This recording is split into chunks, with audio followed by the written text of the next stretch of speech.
And we are live. I'm Maad Hotep. I'm your host. We have vocal pre-producer Brad Chapman and singer-songwriter Monaye Love.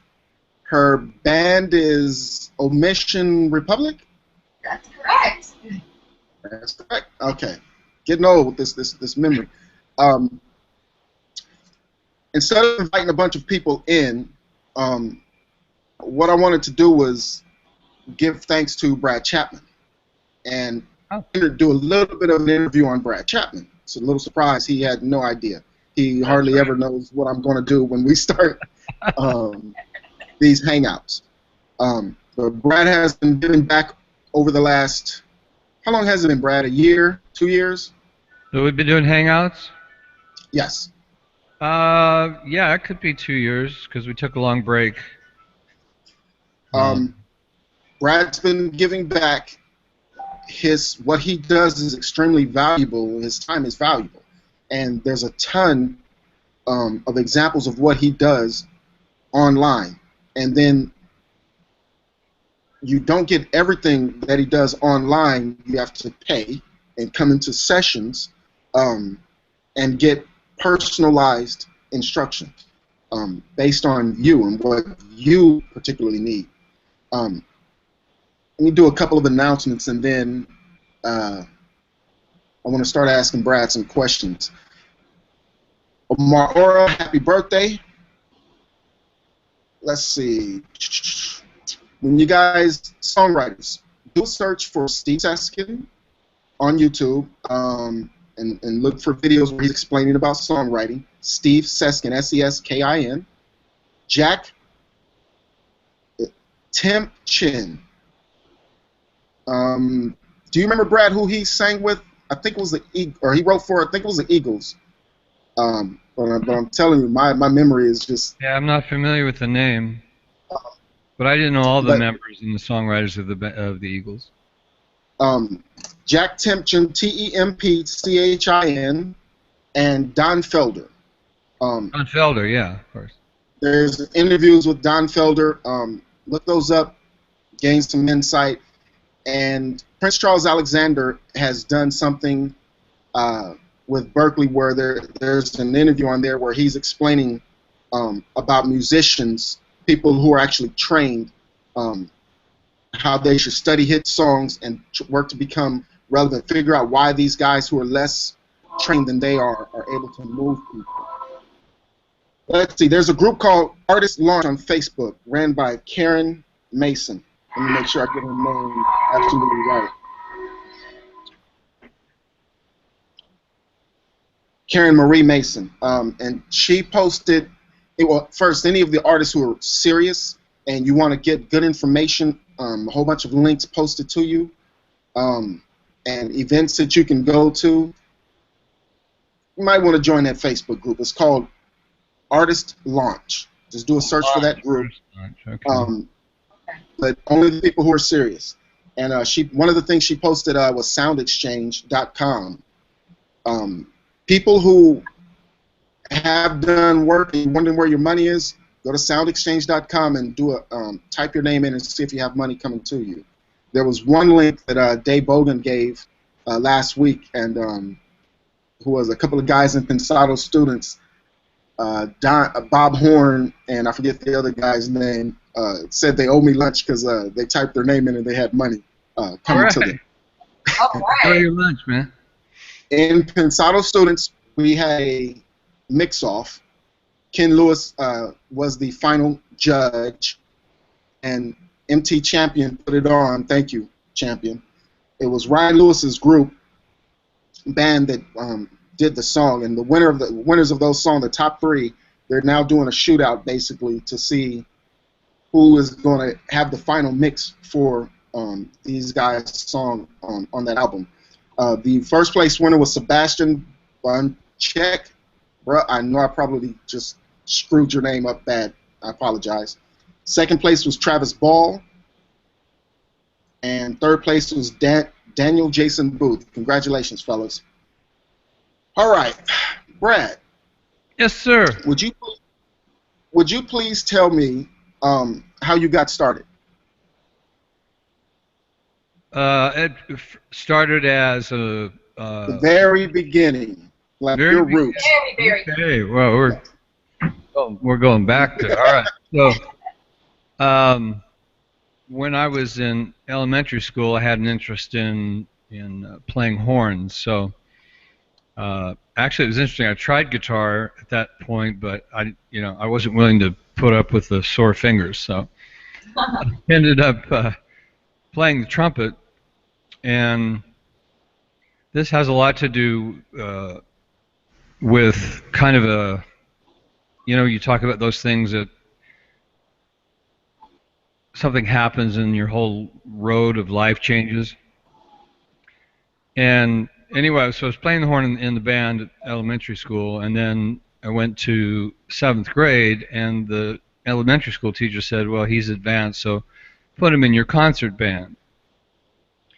So I went to the concert band, and this conductor, teacher, whatever you want to call him, was so rude and mean that I quit almost immediately. I mean, he was making stupid comments like, "Can't you guys count to 4?" I mean, like, come on, you know?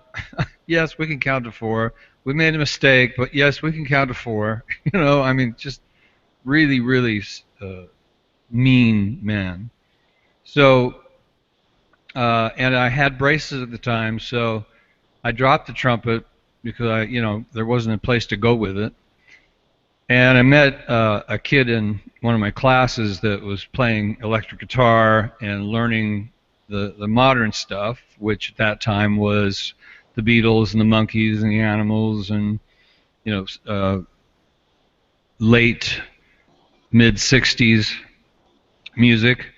And I had always sung along with records and stuff, so I said, "Well, hey, I'll sing with you." And he said, "Well," he said, "that'd be okay, but we need a bass player. So if you'll play bass, then I'll teach you." So went out, got a bass guitar, and he taught me how to learn things from the record, which was the only way to learn in those days. And there were no videos, no tabs, no. The sheet music was worthless, quite often even wrong.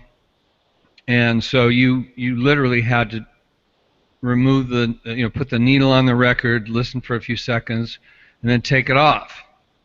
And then listen for a few seconds and take it off, and play what you think you heard. And of course, that was a skill in itself.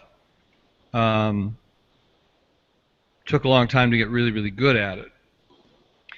After that, I started putting together more complete rock bands. I can't remember if Bobby was in any of those. But it was just a total, this is what I'm going to do. I'm going to be a rock and roll musician, And so by the time I was 17, I was a professional lead guitar player and singer. And what was I going to say? We got an agent picked us up, and we did a lot of major concerts and and frat parties and wherever we could book us at, street parties. And I was very young, and everybody was pretty young, and we were immature, and the lead singer was really kind of a jerk. So I just eventually quit that, and then I went on my own, and I bought a 4-track recorder. It was one of the first, what they called multi-sync from TIAC in those days that you could use on your own. And so I learned about, ping-ponging and multi-tracking and, doing my own stuff and listening back. And I think technically that helped me a lot. I wasn't as lucky as you, Monaye. I didn't get the emotional part of this for a while. I was more of a rebellion for me. We were we were anti-authority and all that kind of stuff. I was never really a literate hippie, but I was copying that kind of lifestyle or role. Long hair, you know, you can see me right. Long hair down to here, you know. Never got as long as yours, but it got pretty long. I have very fine hair, so it was thin, and so it kind of puffed out. Nice. And the funniest thing I remember was when we were really popular with a group called Celebration. At that time, I noticed my hands would sweat, and it would kind of dull the sound of the guitar strings. And I was such a, like say, perfectionist, trying to be perfect, that I always wanted my strings to sound brand new. So I started putting on a black glove to hold my pick. Couldn't use a glove on my left hand, but I could hold a pick with a glove. And years after that group broke up, people say, "Aren't you the guy that was wearing the black glove?" That's what they remembered.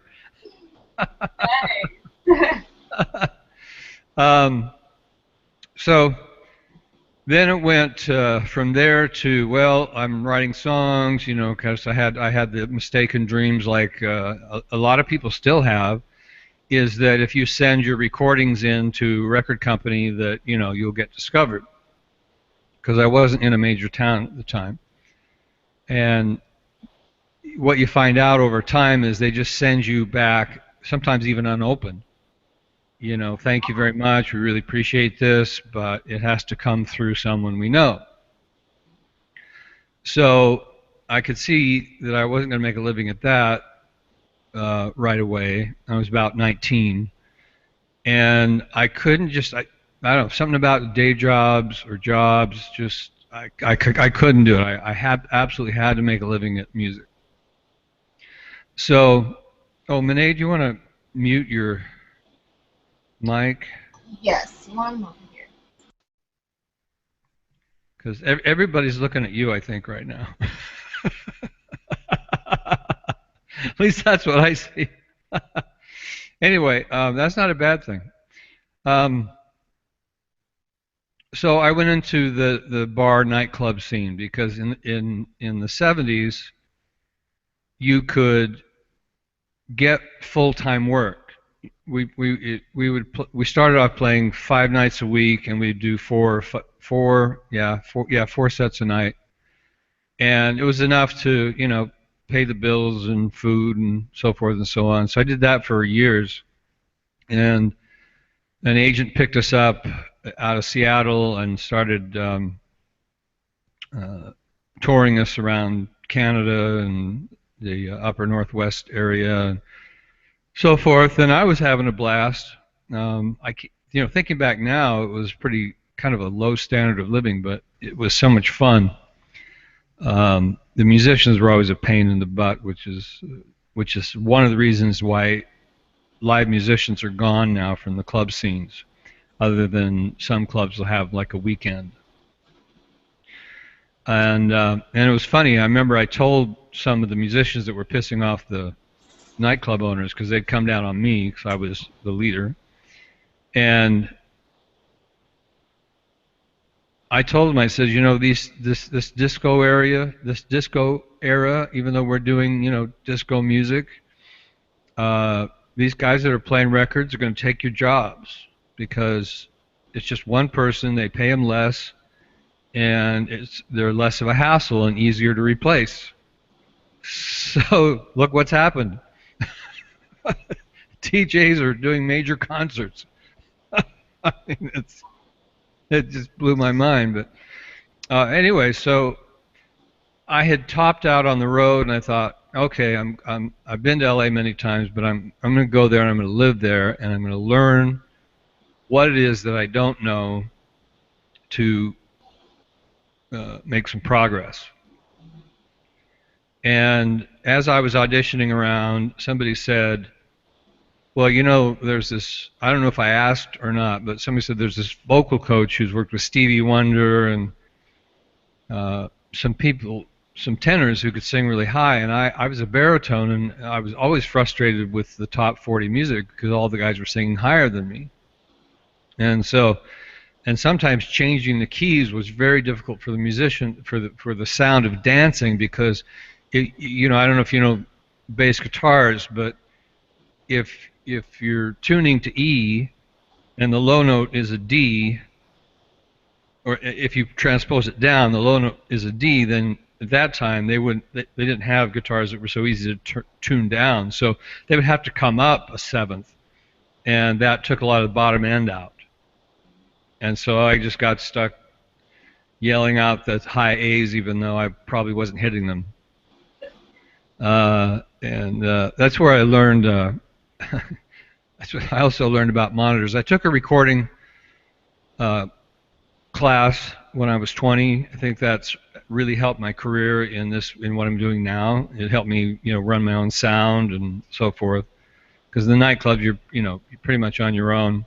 Nowadays, I know they have sound men in there, and sometimes that's worse, especially when you're going through, 6 or 7 acts a night, and the sound man doesn't want to do sound checks and so forth and so on. So anyway, I went to this coach because I was so frustrated about not being able to hit the notes. And I'll tell you, I probably won't mention his name just because it's... I don't know. It's confusing. Some people say, some marketing people tell me, don't mention his name because then you're just, pushing your competition. Other people say, well, yeah, but that's a great credential, so you should mention it. But it was funny. I saw on another voice coach's webpage, which I'm not anymore, that he learned these things from an old man. So that's how he got around saying his name. I thought that was pretty funny. But anyway, I was just high note crazy for several years and really got into the technique and built tenor ability and became an associate teacher of his. And he got so impressed with me, he asked me to be his partner. And I always used, ever since the very, very first, I think, of being a voice teacher, is what we called ourselves at the time. I always had my clients wear headphones and use microphones so that they were hearing themselves the way that you should hear yourself live or in the studio.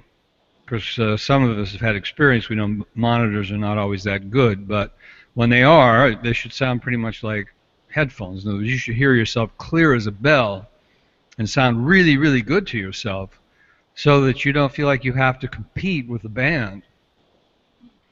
And since I've been more of a coach, I've really learned that if you can't hear yourself, you don't want anybody else to, because you're off key. I've heard some singers so far off key, they weren't even in the same key, when they couldn't hear themselves. So nowadays I have a different opinion quite often of singers. When I hear them sound bad, I try to find out whether they could hear their monitors or not before I judge them, because the sound man can completely ruin the vocalist show, just literally destroy it. And the poor singers don't know any better.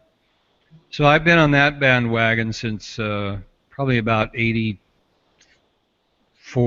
85, when I really started working with a lot of professional singers and seeing what they were going through and remembering back what I went through. And now I'm, embarrassed to think that I sang all those years without monitors. But anyway, this was another fork in the road for me. I was performing and coaching and performing and coaching, and I got so that I loved the coaching so much more that I literally started doing that full time. And so I was with this partner for many years, but we had a difference in opinion, and I think this started my my road to worrying more about the artist's emotions than technique. He was 100% about technique, do his technique, his way. And what I noticed was, even though he's taught a lot of celebrities, they weren't really learning the technique. It took me a while to figure that out because I had stars in my eyes for a while. But they were coming in for voice therapy. And then he would use that credential to try to convince other people who didn't need voice therapy to learn his technique, because then, you know, they'd pay him a lot of money, and I found myself part of that, and I just eventually didn't like it. And so, and he didn't like me not liking it, so we split up, and I went on my own. I've been on my own since about '87, I think. And technique, I just wrote a blog called Vocal Technique versus Feel. And anyone who's watched these hangouts has seen, you know, my opinion about that. But I got a little exciting news for you all. One of my blogs was just published in Disc Makers, and then ASCAP picked it up. Nice. So I don't know if there's any other magazines that it got picked up in, but you know, many of my clients are songwriters, so they saw it in the ASCAP Daily Brief and contacted me. So that was kind of fun. It would be pretty awesome to have you at ASCAP as a panelist or teaching. That would be pretty awesome. Yeah, I'm not really sure how to approach that. Hopefully they'll approach you. Well, that's kind of what I'm thinking, you know, is probably the best way for it. But also, having lived two lives where seminars are part of it, martial arts and singing, I found that seminars don't really do very much for people except for pump them up. But the problem is they haven't really learned anything they can use because there hasn't been anyone there to give them feedback on what they're doing. So they take your advice and they don't use it correctly, and you know, who knows where they go from there. But so I kind of feel responsible if I do a seminar about that. And that's why sometimes I don't answer certain questions even in these hangouts, because when you really think about it, you know, I've been on this soapbox before, singers are blind. We are the blindest musicians ever. And the only way that we can choose the right or wrong path and know that we've chosen the right path is to work with someone who has a good ear and the ability to give you what you need when you need it, and then you memorize that and you use your kinesthetic feel, in other words, your nerve system inside.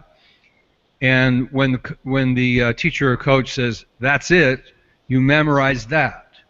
And if they say that's not going to work so good, then you just forget about it and go back to, you know, what's going to work good. So many of my clients are still on the road, and they've never had to call me for voice therapy or anything. They know what they're doing inside, so they're self-coaching, you know, as far as problems go. And the emotional side of technique is that when you use technique that is totally subconscious, because you know you're right and you're not worried about it anymore, it frees up your ability to really focus on the story and really feel the emotions. Some singers do that by just staying average and really just never really worrying about it too much, never really studying it, never really trying to improve. They just stay with the emotion. And the interesting thing is, if you look back at Billboard at any point in the last probably 50 years, look at the top 100, and you'll find that the majority of the people who are hot are singer-songwriters, and that includes bands because they usually write their own stuff. There, occasionally you have your standout singers like Whitney Houston or Anita Baker or Celine Dion or Mariah Carey, but they aren't the norm. They get a lot of extra publicity, so you think that that's your goal, is to be able to sing like them. to be able to hit the high notes and be powerful and all that kind of stuff. But what a lot of us are missing is that these are people who are what I call superstars. They have the ability to sing great subconsciously and sing great emotionally from their focus during the performance. So you have to be. I've learned to be very careful about technique and how I use it, because if I make somebody overly technical and we don't talk about emotions, we don't think about emotions, then a couple of years later they may be great technically, but they have no skill whatsoever as far as feeling the music. Their conscious mind is always on, oh, is my vocal technique right? And that becomes a very bad habit. That's probably one of the hardest things that I have to deal with when I'm helping people with emotions, is training them to not listen to their throat.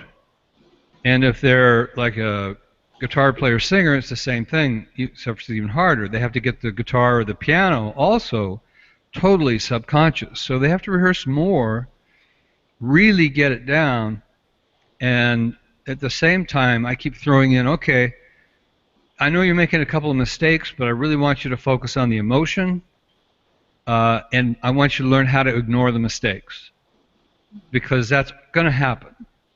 And pretty much every singer knows, except for maybe Bob Dylan, that if you get a third of the way through the song and you're really feeling it, and then you made a mistake, and then all of a sudden your mind's on the mistake and you're still kicking yourself for the next couple of phrases, those phrases are going to be cold because your mind has gone inward. You're no longer communicating. And so there's been all these little epiphanies on the way. I just mentioned Bob Dylan. I have what I call the Bob Dylan epiphany. I finally figured out why people liked him, because I hated him all for not most of my life, but a lot of years. I thought, what is this? Why is this guy on the radio? I remember when I was a teenager and I asked some girls who were talking, oh, he's so great. I said, what? You got to be kidding. I was enough of a musician to know that he was way off key, and he had a really whiny, kind of ugly sounding voice. And they said, oh, he's so sexy though.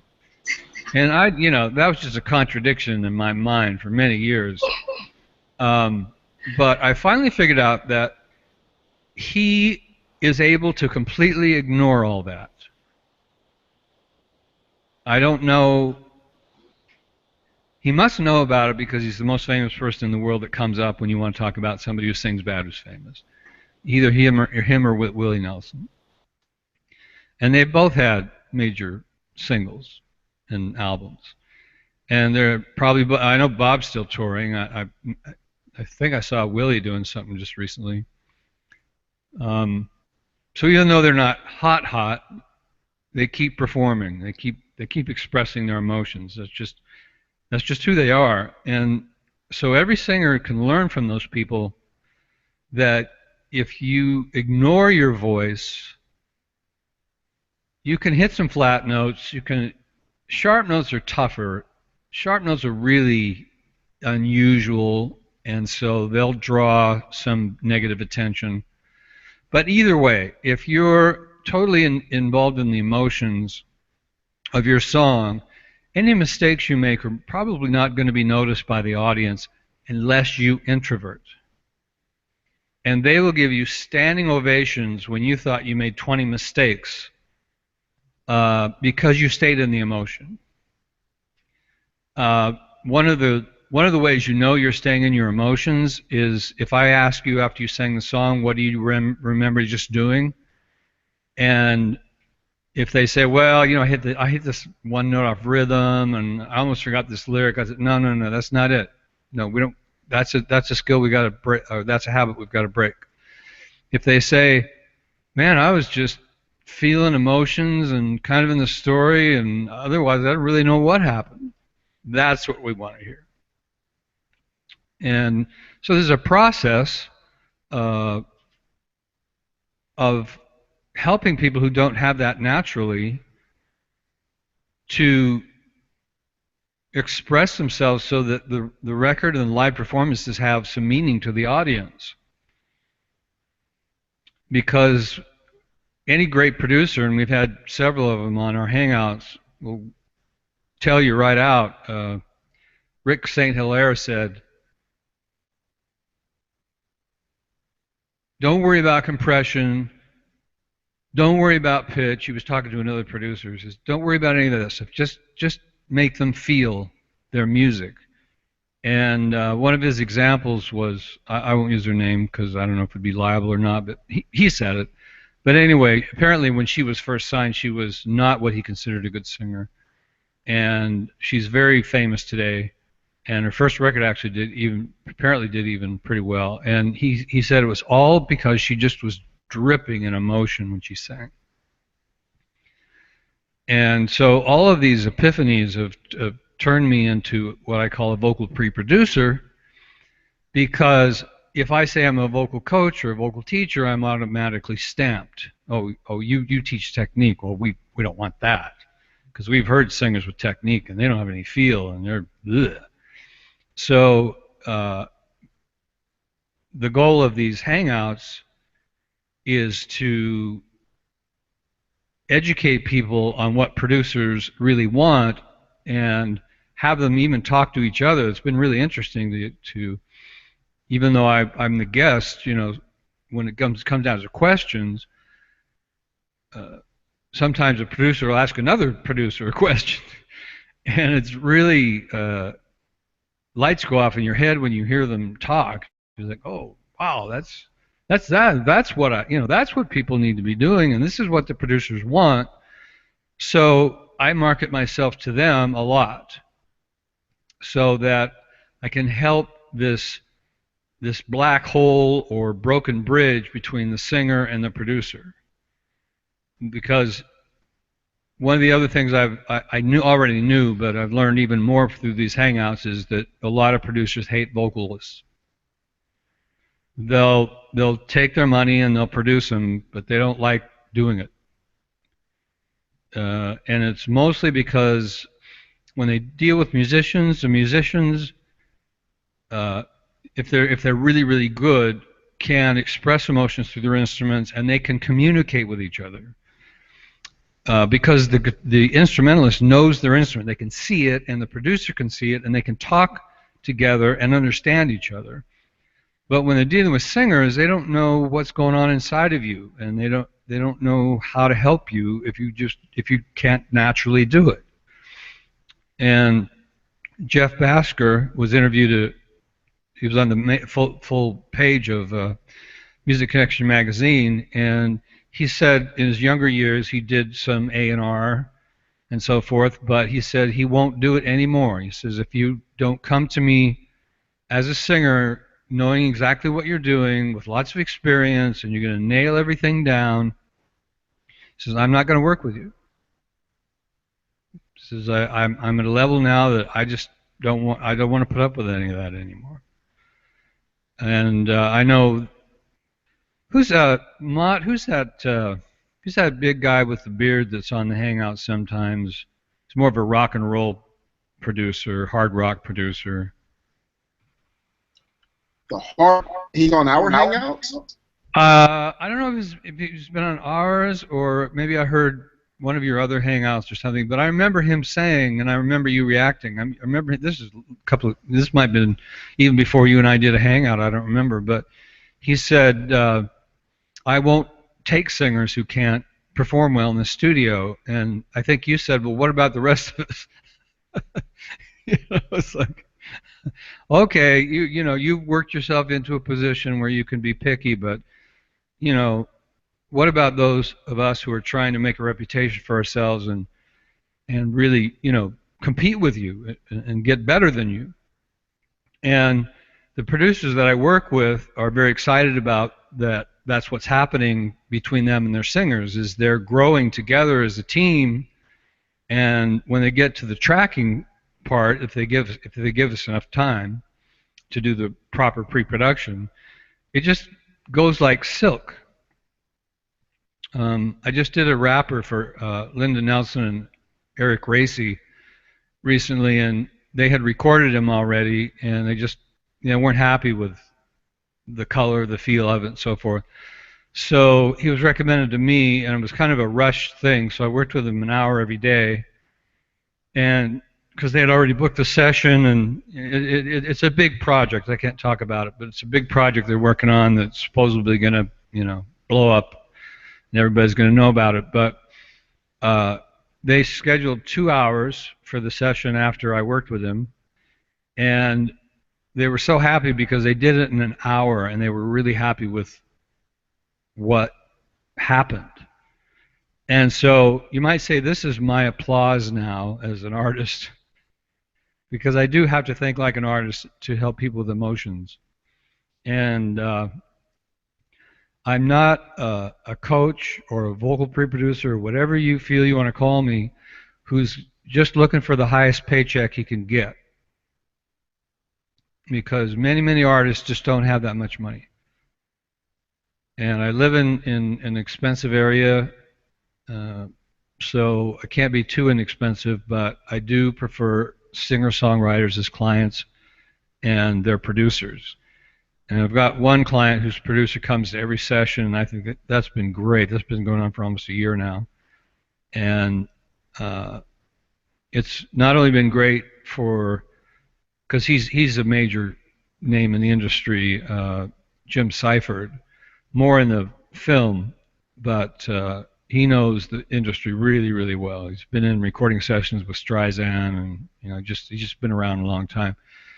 And it's been very exciting for me to have him just go, yeah, that's it, as I'm coaching his client. And then also, sometimes I'll turn to him and I'll ask him, because it's a team effort. I'll say, look, is this exactly what you want, Jim, or you want me to change it to something else? And the artist, of course, should always have opinion too. You're not an artist if you just do what you're told. If you're never willing to say no, you're probably just an entertainer, and you just take guidance and you just do whatever they tell you. But artists have to say, well, I wrote this song, and I feel this song, and I feel it this way, and you come in and tell me that I'm supposed to feel it another way. That artist is ruined for most of their lives if they take that advice. So if they say no, and Anita Baker is one of the most famous people for saying no to a lot of people, then you can keep your integrity, keep your organic honesty, and keep your fans all through your life, because they know you, they know who you are, they know what you are, they know how you sing.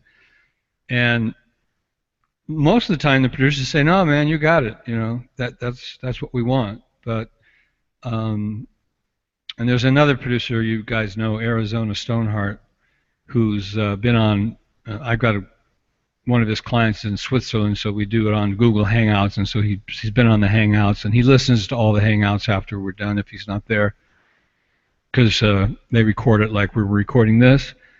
And he's pretty much the same thing. I'm just happy with what you're doing, man. Just you and her, just keep it up. But I always include the producer's opinion, because as Mott knows, he has to have a big picture in his mind about everything, about the story, the musicians, the music. Is it going to be electronic? Is it going to be live? Is it going to, he's got to make a lot of decisions, and so he has to have a big picture in front of him. All producers have to have that. I'm only working on the singer's emotions. So it's great to ask them, well, how is what I'm doing with your client fitting into your big picture? And they'll give me advice as to what they want and how they want it, and then I give it to them.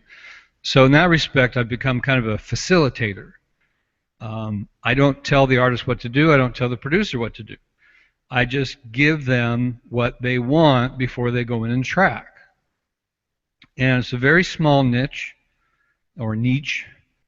and so I'm not really, really famous, because I'm not after every client. There's there's a guy that's been selling a vocal program, and again, this is about me and my experience, a vocal program probably ever since the internet got started.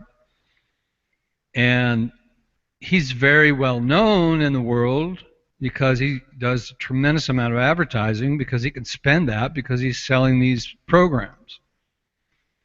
And so I can't, I don't even think about competing with people like that. I refuse to put out a self-teaching program.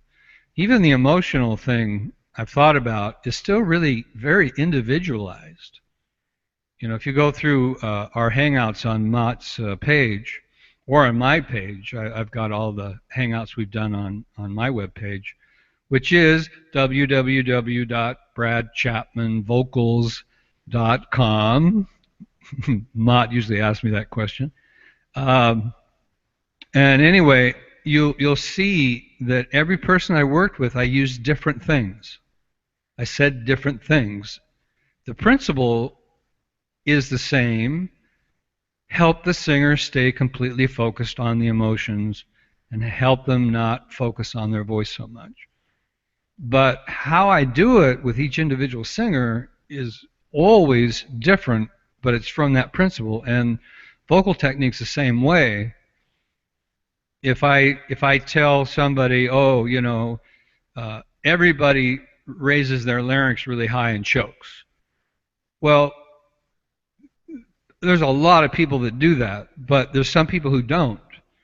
And the people who don't will start questioning their ability and ruin the good things about their voice. I don't know if they'll push it down too hard. I don't know if they might even raise it, They can't see it. They don't know what they're doing. They just heard me made a blanket comment, and they think, well, he knows what he's doing because he has platinum records, so I'll just do whatever he says. But I'm not there to see if what I said to that person is being understood. And so the ASCAP thing that you mentioned earlier, I understand they have booths where you can work with a coach individually for 15 or 20 minutes for X amount of money. That would be more interesting to me if they asked me. Okay, I'm running out. Did I get it all, Mott? That was good. I thought I was going to have to ask a bunch of questions to get all that out. Monaye, did you have any questions that you had written down for Brad? Yes, I mean, a lot of the questions I had, he pretty much answered them, because that was like the biggest point that I liked that he said was, how to individualize each person differently, even though it's the same platform, but everybody's treated differently on how to get that emotion out. So that was one of my biggest questions, like, is it a platform that you had, just solid that you stick to, or do you cater to that person? So you definitely answered that question to me, and I mean, that's fantastic. Yeah, I'm thinking back now. It's one of the reasons my partner and I split, because I heard him over and over again as his client, as his student, and as his partner, that person who I'm coaching right now, it's my ear you really need. It's my ear that tells you whether you're doing it right or wrong, and it's my ear that tells me what exercise I should give you next. Well, he published a book, and I was excited about it because I thought it would be informational. Well, it turned out to be highly commercial, and I learned how to sing with the book. And he wanted me to push it, and he could see how I was reacting, and it was upsetting him because I learned from the best that that's a bad thing to do, and then the best did it. And for some reason, money's not important enough to me, and sometimes it gets me in trouble, to take advantage of people that way. On the seminars, Brad, I agree that seminars, well, let me put it this way. To me, seminars should need to be changed, need to be done to where when we walk away, we're different than when we came. Now, can you think of a way where if you were to participate in a seminar, where when you walked away, you said, yeah, that's how we should do it, so that all of us benefit? Because the seminars that I want to do are action-based. If we're going to do a mixing seminar, we go in there and we mix. If you were to do a seminar, because there's stuff coming up where you're going to be asked to participate in seminars. And like ASCAP or whatever, I don't know about them, but there's stuff coming up where you're going to be asked to participate in seminars. What would you really like to do in the seminar, so that people benefit? And then we need, well, I'll leave it at that. What would you really like to do in a seminar to where you walk away like, yeah, we did good?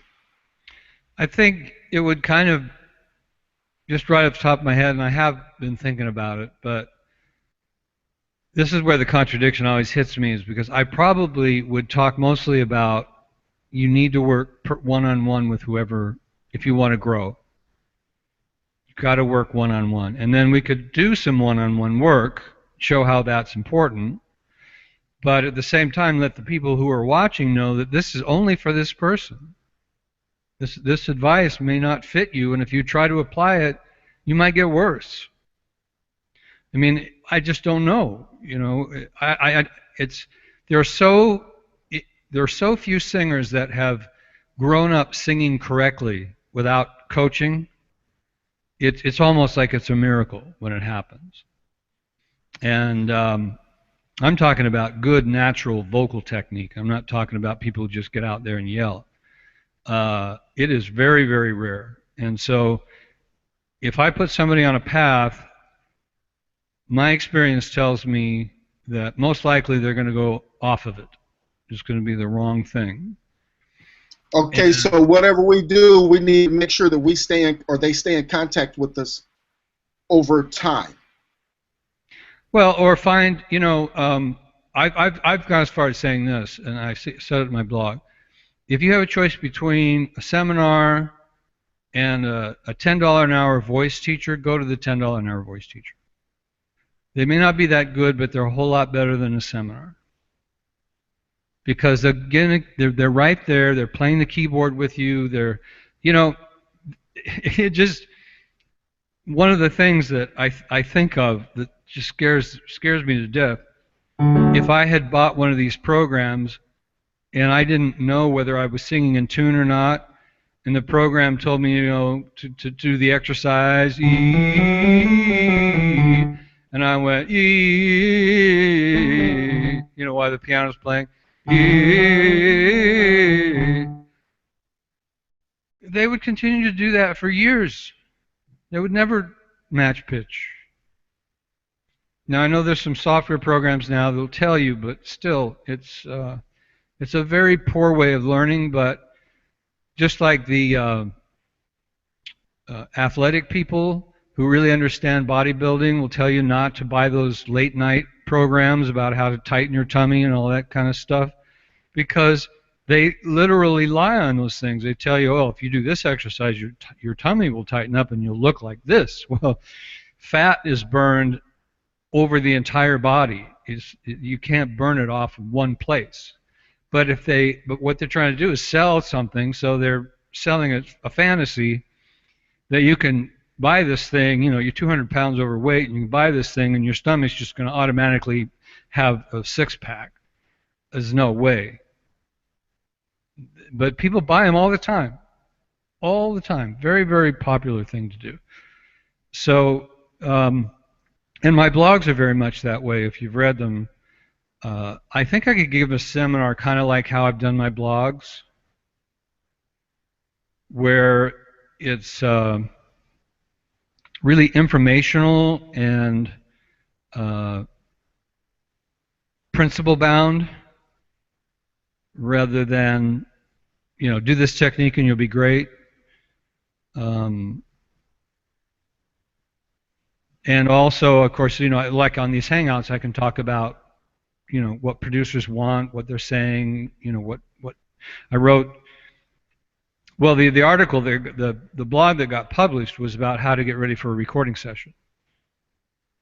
And so a lot of that was, you know, you need to know this and this and this and this before you even talk to a producer, because you guys have got to have some real good communication skills before you start tracking with each other. And I can do things like that. And I can. What? Go ahead. Oh, I say, you know, and I can mention what producers have, you know, some of these famous producers have said. You know, you've probably heard now several times on our Hangouts that a producer said it's like the 80-20 or the 90-20 rule, where it's not worth anything if the music doesn't have at least 80% emotion. And What I was thinking, Brad, listening to you, was it would be kind of cool to have people get into groups and learn roles. Like when we say a producer's job is to listen and be the audience. Okay, time to listen and be the audience. Monaye is going to sing. You're the audience. She has to not listen to herself, and you have to listen. And we get that type of thing to where they actually get the feel of doing that, and then switch roles. Because it's always good to switch roles and see what it's like from the other side. That would be awesome. One of the things I think about that as being a great idea is that one of the things that a lot of music people discount is the audience doesn't really understand music. To them, it's like a big picture they look at. When we listen to it, well, what's that bass line doing? And, you know, we're like looking at a painting and looking at how, you know, at the master strokes. And so we think they're a bunch of dummies. But, you know, there's one thing that they know, and they know it well. And I just heard another quote from Gwen Stefani, who says, "You've got to be real to yourself. You've got to be organic. Any audience can spot out a phony in seconds." And so, in my past as a performer, I was a phony many times because I just got up there and tried to be my best as a vocalist, and really didn't think too much about the emotions. So that's a mistake a lot of us make, because we get caught up in our musician friends and our own little world and kind of forget what the audience really wants. And that would be interesting, because now we would have people who believe they're in the music industry at these seminars, and then they would be put in the position of being an audience. I think that would be very interesting and enlightening for them. You know, it's kind of, we've done it with the Hangouts. Why not do it? I totally agree, because coming from an artist perspective, I honestly think that, especially if you're just starting out and you don't know which way you're going, it's always good to kind of have that audience that says, you know, looking at you going, interesting, or, okay, I see you working at it, keep up the good work. Instead of trying to be so perfect that you become this facade. So you put on the perfect smile, and you're trying to hit every note, and then all of a sudden you can see the crowd is looking at you like this because they see you're thinking in your head. Instead of just letting it all out on the stage and say, here I am. This is me. This is how it is, organically. So, and I've been to a lot of concerts where I've seen people automatically, if they hit something wrong, it shows. Like you can see on their face, because they're like, oh, God, I didn't mean to do that. Instead of perfecting, saying, that's what it is. I mean, you have to be able to understand yourself first and foremost, and then second of all, that if you made a mistake, nobody knows you made a mistake but you.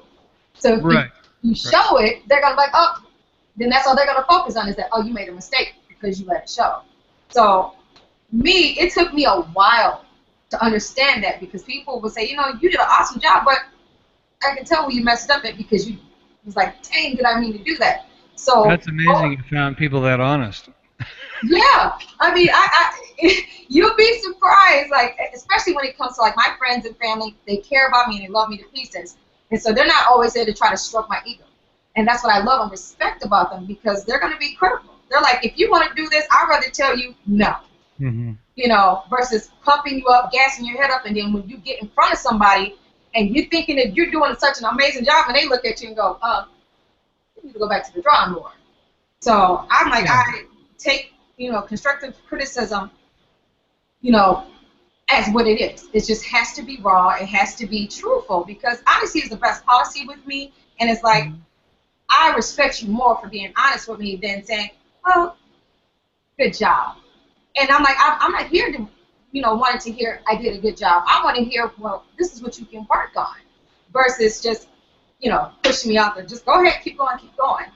And I don't want to be that type of person where I become like a perfectionist. That's not me. Right. I just want to lay it all out there. And that's a good starting principle. But what you said earlier about pretending you have an audience in the recording studio, Uh-huh. what a singer can mostly learn from an audience, and this is why I like Mott's idea, is are they responding to your story? And one of the things that I found is very concrete, meaning pretty much an axiom or a fact that everybody can see, is that if you feel it, your audience will feel it. It's just if you don't feel it, then they won't feel it. And I don't use terms like get out there and make the audience feel you, because that puts your conscious mind in the wrong place. You've got to be communicating, communicating with yourself, feeling the emotions of your own story. This is why one of the reasons I prefer songwriters, because they're more connected to their work. And then the audience, as an audience, is going to feel that, whether they're listening to your record or your file or whatever you want to call it anymore, your download, or they're listening to you live. But the great part about live is if you feel like crying and you see people out there crying, you nailed it. No, you just nailed it. I mean, there's just no question. Or you're talking about this great relationship that you're in and how loving and happy and wonderful, and you see all these smiles in the audience and people hugging each other, that are there as dates or married or whatever, because you reminded them of that. That's the best feedback you can get for anything, and it's free. you don't you don't have to pay anybody. But if you see that audience out there kind of pancaked face, just kind of looking at you, or their eyes are wandering around the room, or they start talking to each other, when you're supposed to be the main thing to be looking at, then you know that you are not feeling anything. Because they're not there to judge your high notes, your power.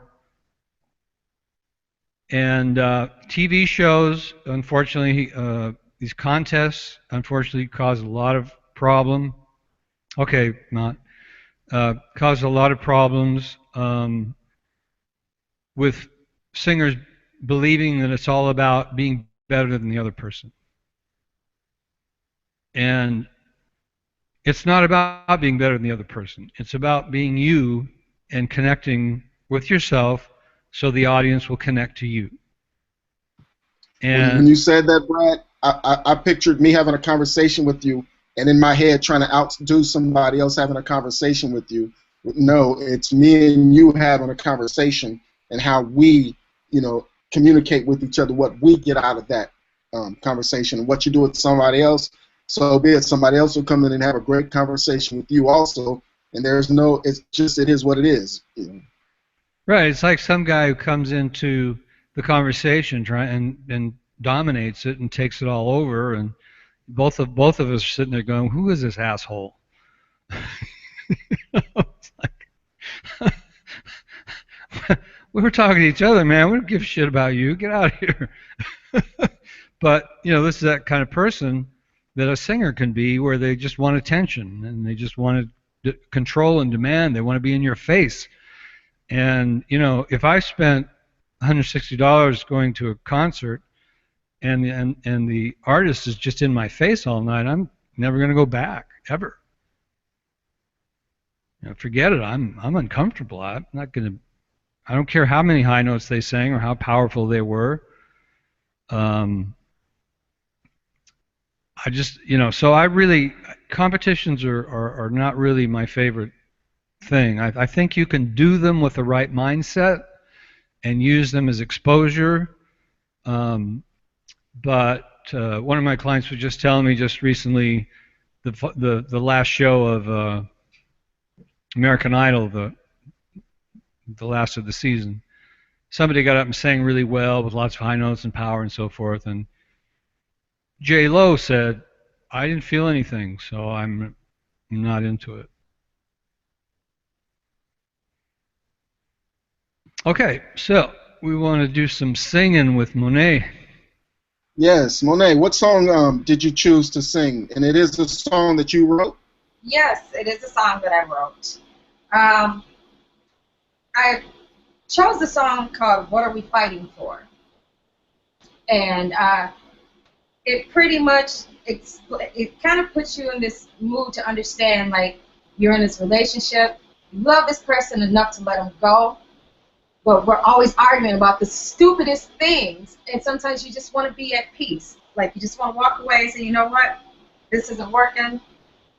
I'd rather just walk away. You go your way, I'll go my way, and just, move on. So I kind of chose that song.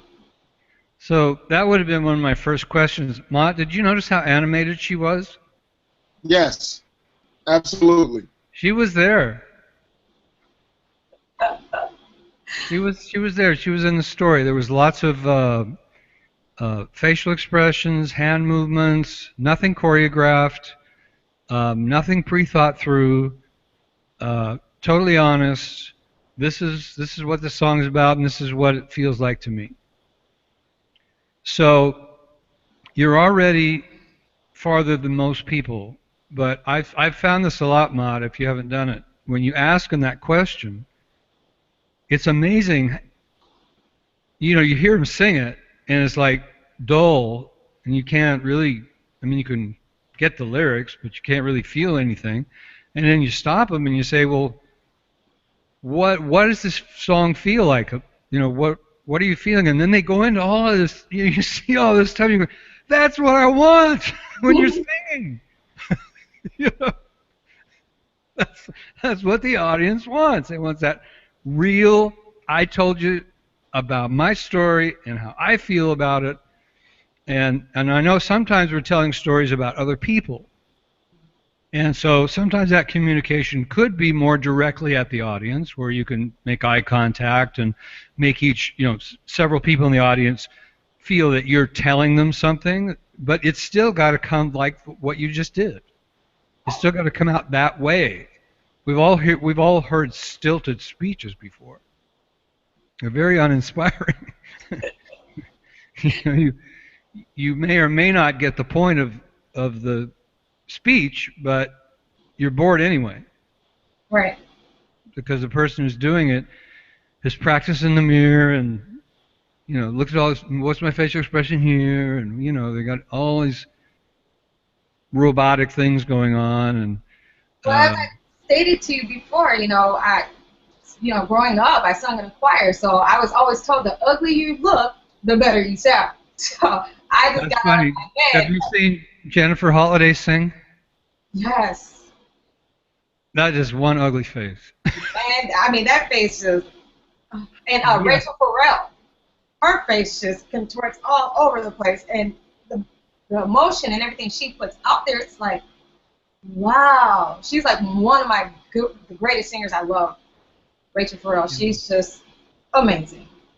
Well, I think it worked better for Jennifer when she was on the road, a distance from people, but I saw her on a TV show, and I was having a hard time watching her. And I'd heard her sing, I was very impressed with her singing. I was already a fan, but when they put that camera close to that face, I was just like, I got to look away. Now, that's just me, so I don't know if you have to be careful about that kind of thing or not. Everybody has a different opinion.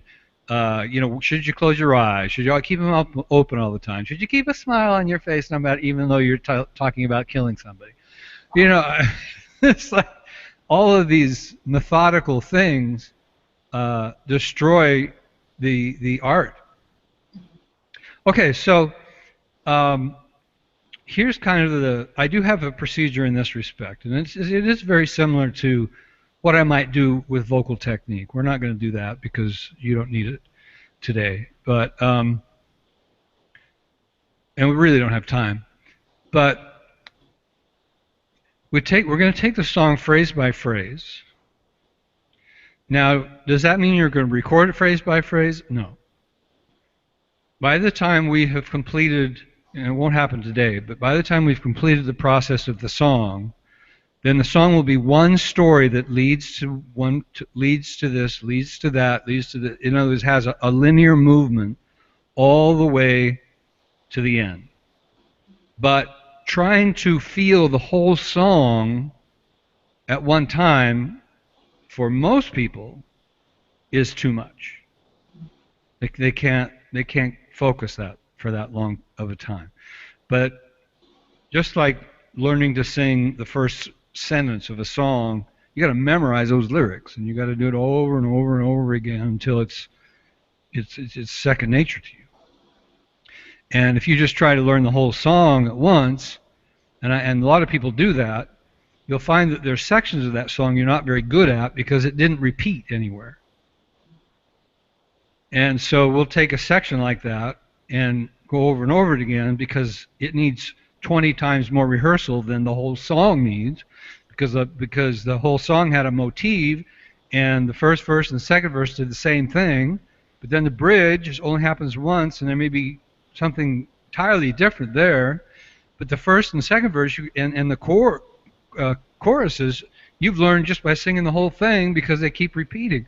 But then if the singer's any kind of an improvisationalist, they get near the end of the song and now the chorus has got things in it that the singer's never done before.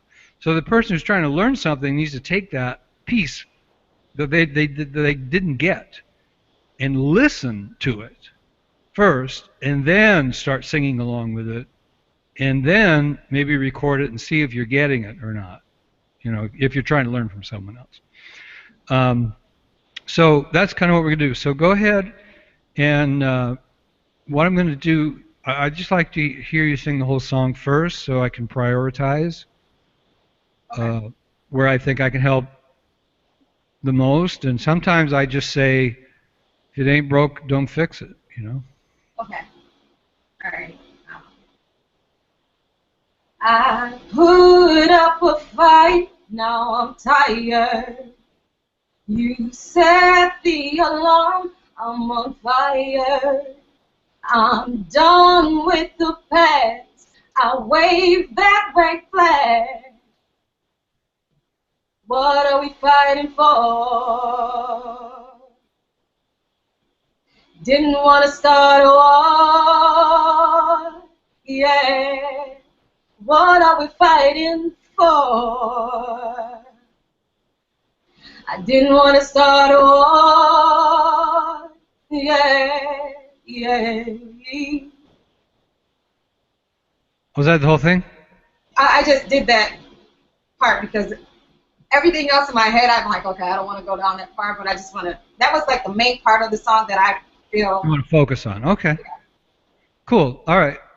You have a terrific voice, and a lot of people have told you that, but I want you to stop listening to that kind of stuff. Yeah. It doesn't really matter in the audience's eyes. In fact, if they come up and said, you have a beautiful voice, and they don't come back to your next show, then you know what happened. Right. You were singing. Now, you have a mixture of both. You do have some pretty good feel, but you also have some importance about how great your voice is. And you've gotten it for good reason. People have given you that feedback. But this time we're going to not completely move away from it, because we don't want you to sing bad. I mean, that's not the point. But we want to prioritize the emotions more. So, kind of like what you did at the beginning, and you were telling me the story, let's take the first phrase, And what are the words of the first phrase? Is I put up a fight, now I'm tired. Okay. So how does it feel to fight so hard that you're exhausted? How do you feel that? How do I feel? It's just like, almost want to feel like it's a sigh of relief, but in the same token, like, I know I did the best that I could. Okay, good. That's cool, because that's a little more complex than I thought it was. You know, I'm always surprised by what people tell me. That's why I ask questions more than I do tell people what to do, because I need to know what's going on in their head, or I can't give the right advice. Just like when I'm working with improving a person's voice, I've got to hear it. You know, sometimes people call me and say, well, what should I do here and here? I say, well, I haven't even heard you sing. I can't tell you anything. Right. And they're like, oh, they're like mad at me. But it's just I'm being the right person. I'm not conning them. So this time, when you sing that phrase, the only place in your mind is this fight first. See, because you've broken it up into two subjects. First, we hear you really fought hard. We don't know what's going to happen after that. So then you tell us, oh, it's kind of a relief that it's over, even though I'm exhausted. So you have two very different emotions, which is good. That makes it a well-written song, because we're going to feel those things and move with you. You've probably heard singers just kind of go through a song and you just go, why am I here? Why am I listening to this? It's like monotone dynamics, monotone inflections, monotone facial expressions, and you can, if you really look in their eyes, you can see they're looking inside their body, so to speak. So we're going to go as far away from that as we can and really, really focus on what do I feel when I'm fighting in this story, and what do I feel when I'm tired, but I'm feeling this relief. So this time when you sing it, those are the only things on your conscious mind. Only things, nothing else. Go ahead. I put up a fight, now I'm tired. Yes. Good. So I saw this. Before it was, I put up a fight. It wasn't bad at all. I mean, it was good. But when you did this, that came from your heart. I didn't choreograph you to make fists. I didn't say, Monaye, make fists there. You see? So I know it's honest because you had no coaching on that. Dude, now, just like everything else, it has the need for repetition. So I want you to do it 2 more times and just really feel where you are, what you're doing, and enjoy the fact that you're succeeding.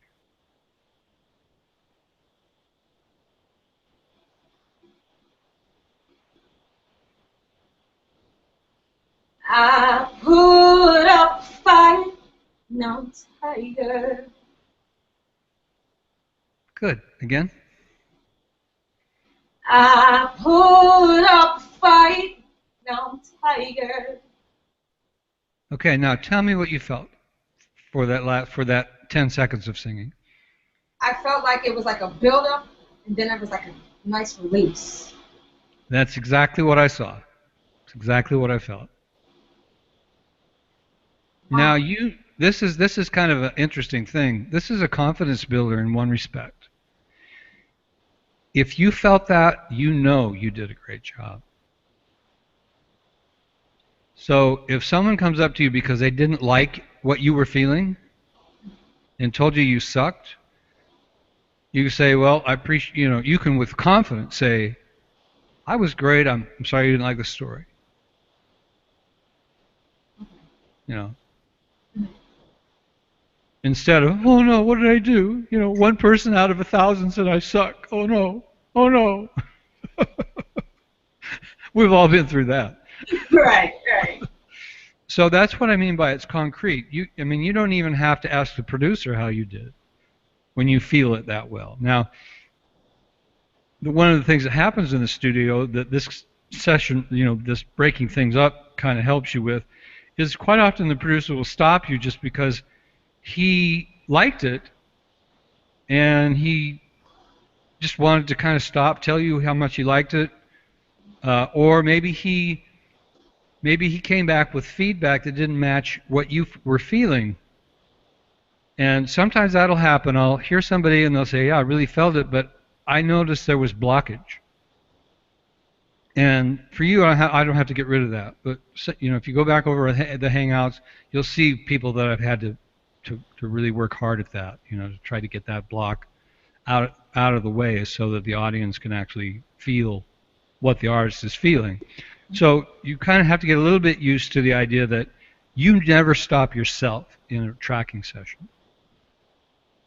You always let the producer do it because he's doing it because either he didn't feel something that he thinks he should have, or he thought it was the greatest thing in the world that happened and you thought you made a mistake.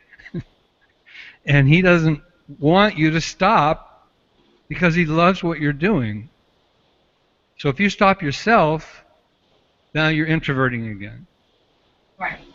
Now with this feel thing, it's not quite so bad. If you stop and say, you know what, I'm sorry, man, I was doing my grocery list. I lost focus. And that's the skill part. That's the repetition part. So that it's like a meditation. It's your mind never wanders away from the storyline. And how you feel about the lyrics and the story and what you're singing. Okay, what's the next phrase? The next verse is, you pulled the alarm, I'm on fire. Okay, very poetic. What does that feel like? Basically, it's like, red alert, you didn't piss me off.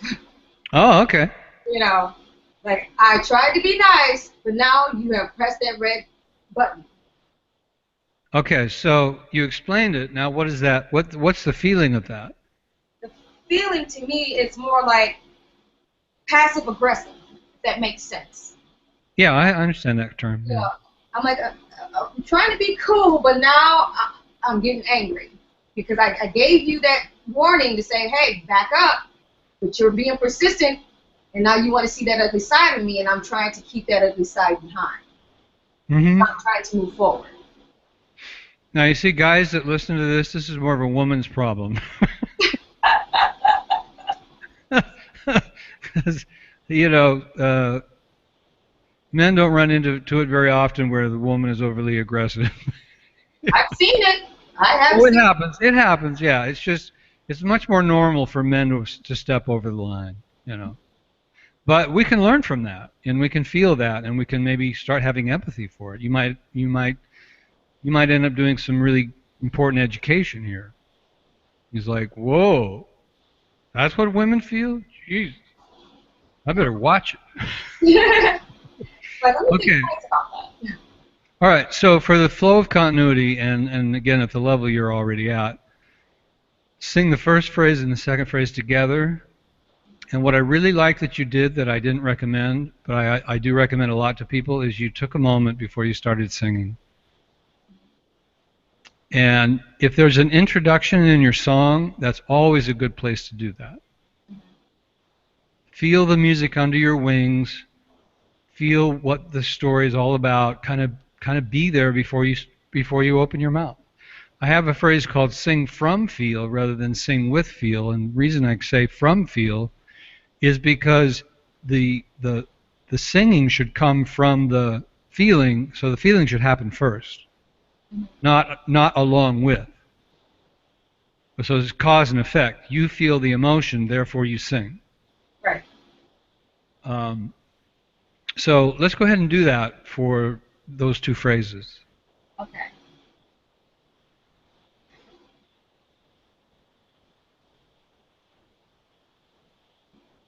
I put up a fight, now I'm tired. You pulled that long, now I'm fired. Good. Very, very good. Do it again. Wonderful. I put up a fight, now I'm tired. You pulled that long, I'm on fire. Yeah, yeah. Your hand expressions change every time. That's perfect. What you're doing with your hands is different every time. Facial expressions are different every time. That's perfect because that's what reality is. That's what real is. Real is not repeating the same thing over and over again. We don't do that in life. Right. And the recording industry, I believe, is at least some of it.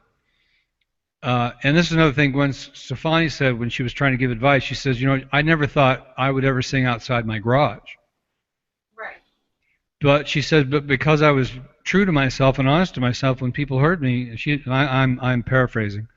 When people heard me, they liked it, and then she moved on from there. And that's what you could keep doing the same thing over and over again, expecting different results. Saying, doing show after show after show, recording after recording after recording. And if you're not seeing something changing, you're doing something wrong. Something out there in the way people react to you should be changing. And that's why we talked about what, kind of feeling like you're in a communication with the audience so that you see their reaction to you.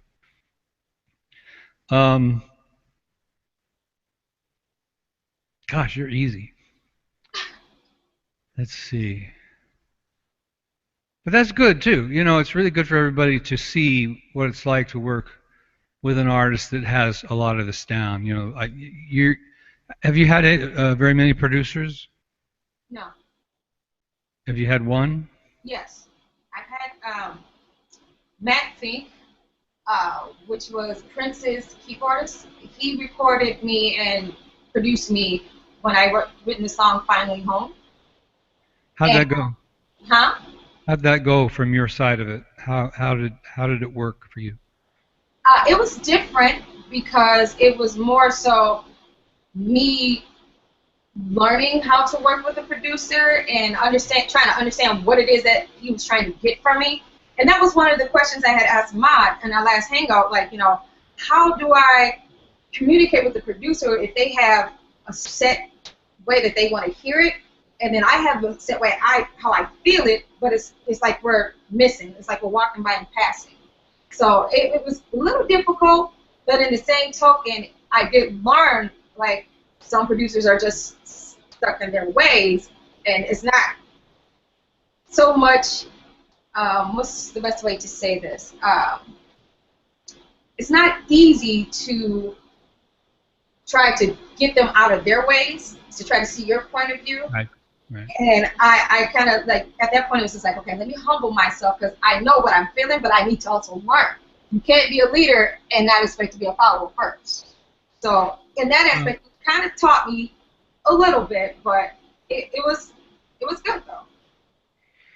Okay, so your recording session ended up being a learning experience rather than a performance. Right. If you want that record to do anything to an audience, that's wrong.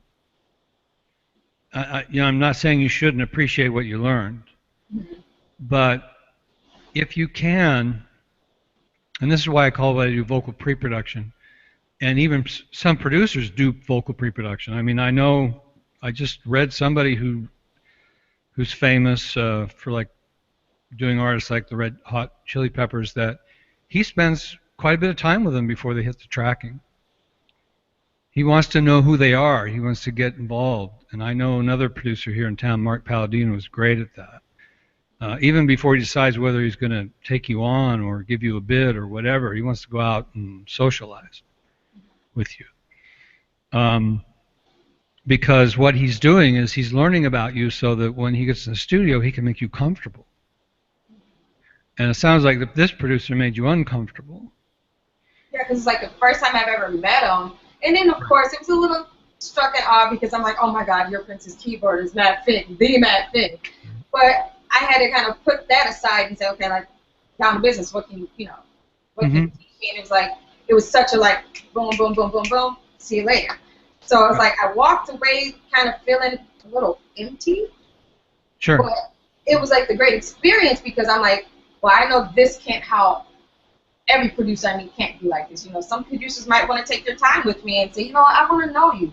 I want to understand what do you think, how do you feel, and be more on a personal level professionally, but kind of get that insight. That didn't really happen. It was just kind of more like, okay, I know you're a good singer. Let's get this record done. See you later. Right. And some producers are ex-engineers, and all they care about is the sonic of the recording. They could care less about your performance. They just want to make sure that their studio sounds good to everybody. But they're still missing the point. What'd you say, Ma? I was about to say, can I chime in? Yes, please. And we never did. I spoke to her about it some, but there's always other conversations to be had. When you met this producer, did you guys have conversations before the session? No. Where he found out about you? No. Okay. And so what happens a lot of times is a singer will come in, and were you on time, like paying per hour? Yeah. Yes? Okay. So you come in, you're paying per hour, and this guy, he's probably good. Actually, he's probably good at whatever he does. Once you get outside that box, or if you're not fitting that mold, if you're not fitting that mold of what he actually is working with, if he doesn't adapt, it really becomes a problem. But one of the key things is getting to know who you are and what your goal is. Like if he's not your producer, he doesn't know. And so you may come in, and a lot of guys, you end up getting the cookie cutter treatment, and it's not necessarily, I don't know the person, so it's not necessarily that the person doesn't care. Maybe the person would intend to give you the best based on what they know to do in that situation. But when I look at it, you've got an experience to me that's extremely valuable, so that when you come to me, you've already had that experience, and I can sit there and say, you realize I'm giving you this extra attention, right? You realize when Brad is sitting there taking his time that guy didn't give. You can go back. Now, mind you, you said this is a guy who Prince's keyboardist. You and how you're singing and what you want to do, you bring in a different flavor. When you get with the cats of the old school, their mindset, what they know to do that slays, because make no mistake, if he was working with Prince, he slays. You didn't come up in that, or did you? Did you come up in his way of doing things like the... Yeah. I mean, it was to the point where when I was there, he would tell me, he'll just like sing this whole song all the way through. So I'll sing it all the way through, and then he'll go, do it again. And I'm like, okay, do it again. And then as I'm singing, I'm starting to think to myself, like, am I doing something wrong? Like, and then I'm looking at him, and he goes, oh, no, you're doing great. He said, I just want you to get comfortable. He was talking me through the process, but at the same time, I was just kind of like, well, what am I doing? Am I doing this right? I'm looking. Right. What I was asking was, did you come up in his way of writing songs and performing songs? Have you ever went into a studio before? No. When I work with the old school cats, because I asked them, I wanted to learn how Motown was doing their thing. They make artists sing from beginning to end, which to me, I was sitting there like, huh? Because none of the artists I worked with sang from beginning to end. And when I started pushing it on them, it was a problem. But, I'm not. I make them change and try different stuff. Right. But so, as he was doing that old school stuff, if you're going to do that, that's not the time for you to learn that. You need to spend time outside practice that and then go in there prepared. Like when Brad says vocal pre-production, you have to go in there prepared. Whatever type, like you may have to go through several producers and find a match for you. Also, I would suggest you learn what that guy was talking about and try to gain extra skill. I wouldn't run from singing from beginning to end and whatever he did, but when you leave, you still have to deal with you and what you need to get done. He's going to go do his old way because he knows it works. He was working with Prince and whoever. He's not necessarily going to change, but you need to be able to navigate that environment and a different environment and be able to, when you're in that environment, you can actually succeed if you practice singing and doing the stuff that he said, so that when you want that feel that he gives, you can come back in there and get that and trust him, but also guide things in a direction to get the results that you want. Because if you leave there with the results that he wants and it's not what you want, there could be a problem unless you sell 1 million records, which is the other thing. A lot of times the artist will say no, no, no, no, no, but that record sells millions of dollars because that producer produces. He makes the artist do whatever. And there's artists out there who are singing hits that they don't like. That's not me. But that is paying their mansion. But to me, I'm glad you had the experience, because then you'll appreciate if you have a session with Brad, or if you have sessions with me, you'll appreciate it.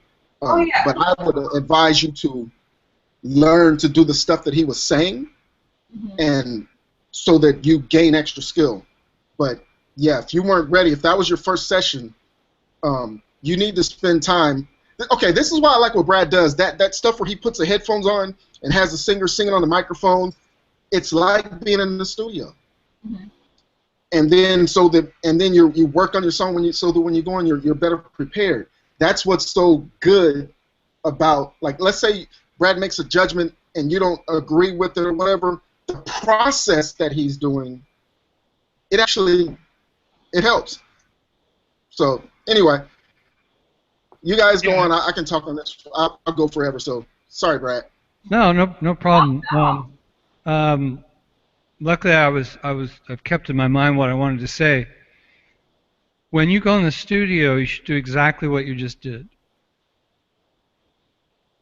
You're just there in your bedroom looking at a computer. You see faces, but it's only me and Mott. And yet you really felt everything you were doing. The microphone would have recorded that on a track, and you would have had a good take. Okay. The other option that Mott kind of alluded to is that sometimes you just have to say, okay, I'm never going to work with that producer again. That's just not how I want to work. Right. You know, there's great producers, and there's a lot of producers who don't have this concept that we're talking about, and we've been lucky enough to have some really great producers like Rick St. Hilaire and Khalik and Dave Hammond come on and tell us the reality. You know, this is the way it's really done. Well, don't go buy a bunch of effects and then just sit in your home and record and expect somebody to buy your record. You know, there's things to it that need to be done in preparation, and they're very clear on the fact that a recording that has no feel is not going to sell to anybody. It's going to end up being a demo you give away for free. And unfortunately, the singer may not know it, but they probably shouldn't even be giving it away for free. Probably should just say, okay, that was, like Mott said, you're glad you got the experience. You know, that was an experience, but I didn't feel anything, so I know my audience isn't going to feel anything. So, you know, you just write it off as a learning session rather than a track that you're going to sell. But well, visually, because the song is out and there's like a video to it, so the video does convey the emotion of what I was trying to get through. And I mean, I did get a nice response because it was a military tribute song, and you know, the response to it was very overwhelming. But I just felt, to me personally, when I listened to it, I'm like, man, I know I could have just gave it just a little bit more oomph. But that could just be me just thinking, you know, maybe too much. Overthinking, yeah. That's possible. I've learned all the recording I've done that I can be my worst enemy if I start editing it in my mind and saying, oh no, I got to go back and do this, and I got to go back and do that, and this wasn't this, and this wasn't that, and, you know. And next thing you know, I've got the driest recording on earth because it's perfect now, so to speak, you know, as you were talking about. So I've got a client at noon. Are we going to open up for questions or anything, or what's your plan from here, Mont? Brad, I wanted a video where I could chop it up and make a presentation about who you are. Oh, okay. All right. And that's what we did. Go. I got something to do real quick, if you don't mind. No, I don't mind. Sure. No, as I said, there's some time left. I was wondering if he was going to bring people on and have them ask questions. I wanted her to keep singing. I was like, I was ready for you guys to keep going. But go ahead. A little bitty birdie told me something, and I was like, let me see what this little birdie said. So it said, today is a special day. I heard it's your birthday. So happy birthday to you. I sing this song for you. Happy birthday to you. Happy birthday to you. Happy birthday, dear Ma.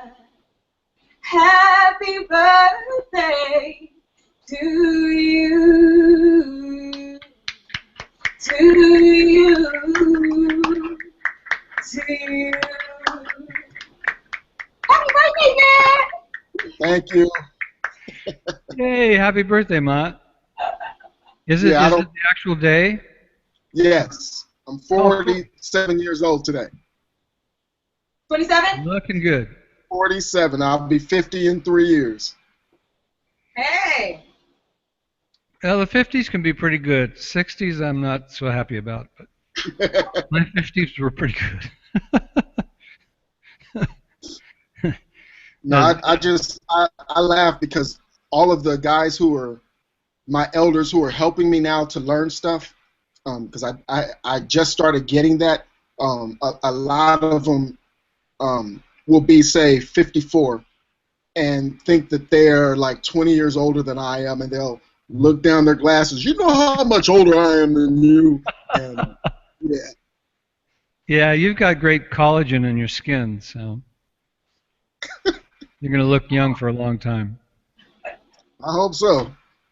Well, that's what happens that I learned is the collagen starts to disappear, and then that's when the wrinkles start to come and the skin starts to sag, and that's when people look old, you know. So some people look old even when they're not because the collagen didn't hang in there.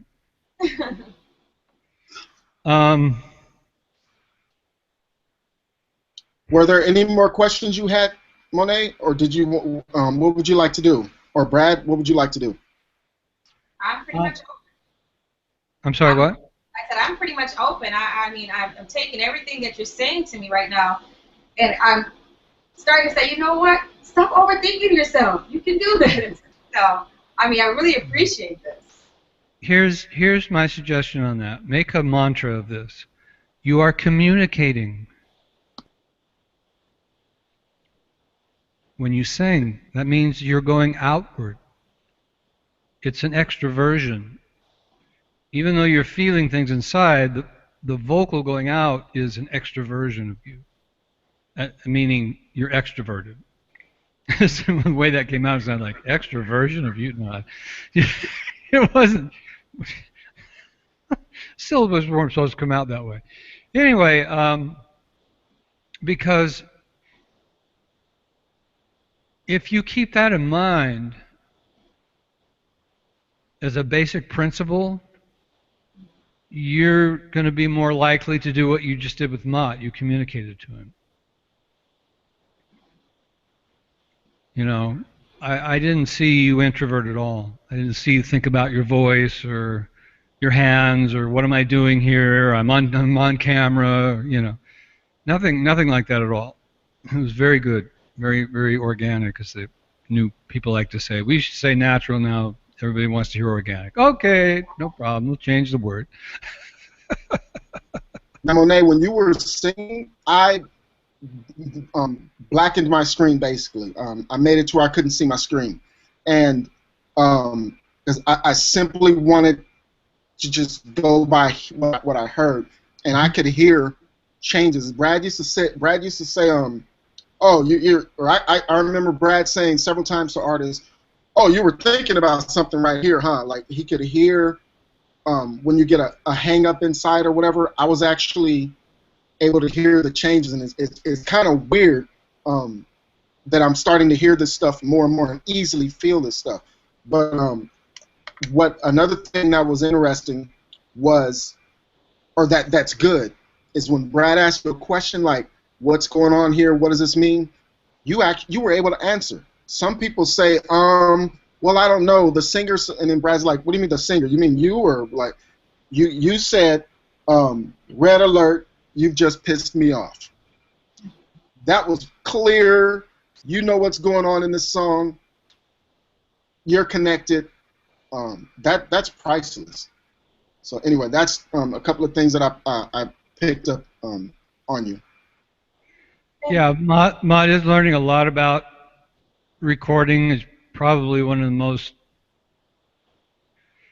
I don't know, aggressive students of the industry I've ever seen. Or maybe not student, but because you come a long way, but like an internship that you're doing, you know. And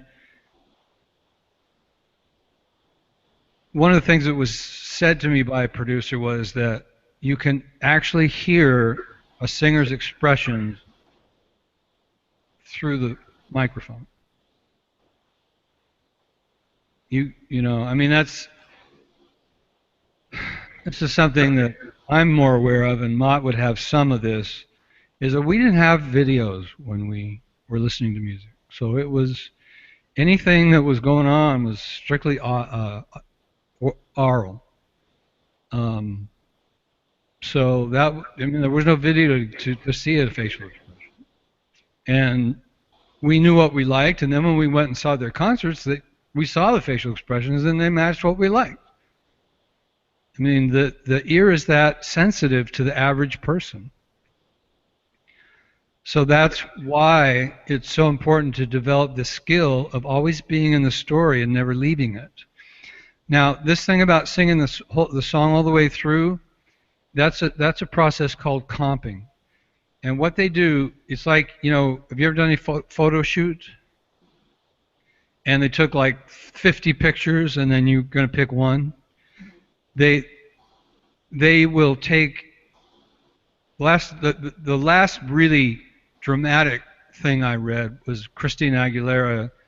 One of her songs was a compilation, that's what comp is short for, of 100 different parts of her takes. So they'll have somebody sing it through 5, 6 times, tell them to go away, and then they'll put a comp together. And they're just taking what they feel is the best of you. It might be 95% of one take.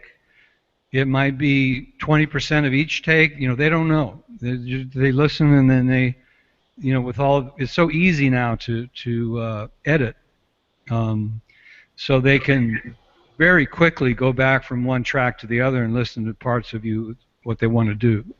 So it's a very common way of doing things, where the mixer basically takes over the whole project. Just kind of gets out of your hands. But there's other thing that they really like too, and that is you go in there and you just completely nail the thing in 1 take or 2 takes, and then they don't have to do any comping. They love that too. And that's why was telling you that this skill needs to go from the very first note of the song, even the instrumental part, to the very end of the song. You need to be there. And if you recorded the way you sang here, we would all hear it through the speakers. Okay. We wouldn't need to see your hand motions or your facial expressions or anything. We would know what you were talking about. So video is just supposed to, I don't know what it's supposed to be, but it's like that song "Video Killed the Radio Star," but it's supposed to be an addition too. Now, in your case, it kind of turned out to be more of the thing that really worked was the video part, not the audio part. But if the audio part is done extremely well, and this includes so-called scratch tracks that they may have you do if they're having you work with a band. Your scratch track should be as real as possible too, so that when the musicians are starting to record to your voice, that they're feeling you, and that feeling starts coming out of them. It becomes a teamwork. If you just go in and do a "I don't give a shit" scratch vocal, then you're going to influence the emotions of the instrumentalists that way. They're not going to really feel anything, so they're just going to play what they think should be there and hope that it all turns out okay in the long run. But you're going to be the last person to record after the scratch vocal, and you want the best performances possible out of each one of those people, even if it's electronic, so that you can do your best. Because they're the wings underneath you, and how good those wings are makes a difference in how good you fly. Yeah. And there are various types of producers and engineers. You've got to get an experience with a bunch of different ones. Like I'm telling you, we all have different philosophies. You've got guys who want, like even when singing the whole lines or whatever, song from beginning to end, you've got guys that piece, like very small pieces, go through and pick word after word after word, or will have you stop and sing it word for word. And then you've got guys who want to capture as many big chunks that work together as possible, and that was explained to me as when you sing, there's an ebb and flow, and the more we want that natural, you might this time be like this, and then we feel you coming down from that, and if we can get that whole chunk, it's good, versus the next time you sing it, if we comp them right here at this part, you're like this, and then you go, ha, ha, ha, you just like that. If we comp it, it won't necessarily feel right. And so they look for continuous flows, like getting, as you meander through. On the producer and you not agreeing, several times in the studio, okay, there's one rapper. I posted this online. He was rapping, and at the end of the rap, he rushed himself, and he didn't like it. The problem was, it was a session that called for a rush. And he was caught up in what he was doing and didn't catch that rushing feeling that he gave created an emotion inside me, and then he exploded after that. It was like, he's rushing up, and then boom. He thought he did something wrong and wanted it deleted. We argued. I won because he wasn't paying me. He wasn't paying me to do the session. I won. But I posted. It is important for the artists to listen to the producers because they're giving you the feedback you need to know what to do. Right. What I was looking at was over time, because you have to do things over time. Over time, he would learn that either my judgments are horrible or my judgments are good, and vice versa. His judgments are horrible or good or whatever. It's like over time you learn. I may learn over time that this guy's judgment's better than mine. Or, you know what I mean? Like, but he learned when that was over, when everybody listened to it, when his parents were giving him feedback, it humbled him. And then he came back in the studio and we argued again on the next song. And I won because I refused to accept money from him. So I had final say. He wanted a different result than what he was getting. I'm sitting there thinking, okay, Brad Chapman, Dave Isaac, Dave Hampton, Kulik, all these guys have told me, listen to the feeling and trust it, like get tuned into this. I'm listening. He's wanting to go left when the feeling is on the right. Forget what he says, do this, and it kept ending up being right. Like, it wasn't my ego, none of that. I was actually I wasn't trying to perform it.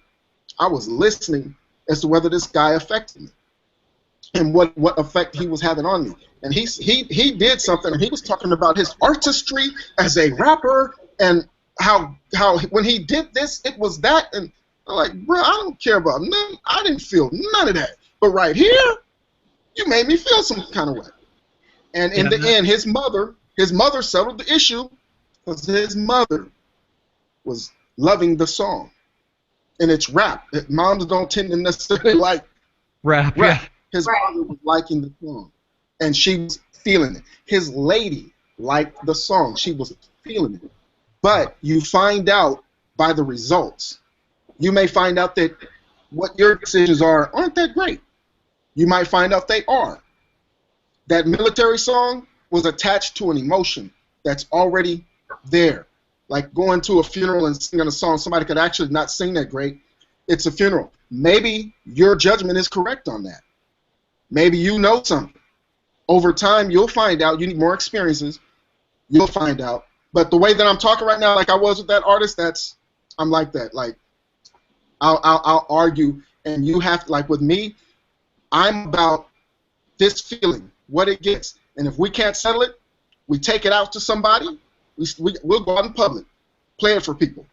Which one do you like? And it's really about how much it affects them. And if I'm wrong, then I'm wrong. I learned something. But like for me, I'm willing to get in there and do the groundwork and struggle if the artist is. If they're not, then I won't even deal with it. But that's me. So back to you, Brad. Huh? See how mean I am? That's why I asked Brad for help, because he's different than me. I'm so like this, and I've asked people like Brad what I listen to them to try to learn to work differently. But I'm very much I'm very passionate like that, to where no, I want this excellence. No, I really want to feel this. No, I don't want you to go out and find out that the crowd is sitting there eating their food, not paying attention to you. I want the crowd grabbed. You know, right. That is very important, and that's what I actually look for in a producer. It's not that I'm looking for an argument. I'm looking for them to say, "Whoop, wake up. What you're feeling, I get it, but you're going so far over here, but that emotion's over here. I need you to come back over here. Meet me halfway." And that's one thing I want so bad from a producer, just to be like, you know what? Forget the fact that you know you can sing. I want that emotion, that rawness, that, you know, get out of yourself, you know, feel yourself, instead of just pacifying. Maude is very good at that. Brad's got head up. Anyway, yeah, I got to go. But Maude is very good at that now, by the way, if you want him to produce you. Anyway, thanks, guys. And thank you for what you're going to do with this, Maude. Appreciate it. You're welcome, bro. I've been sitting out. Yeah, I got plans. I'm working on it. And I guess we'll be on in 2 weeks. Yes. Okay. I'll plan on it. All right. All right, everybody. We're out. Bye-bye. Brad Chapman and Willie Love. Bye. Bye-bye.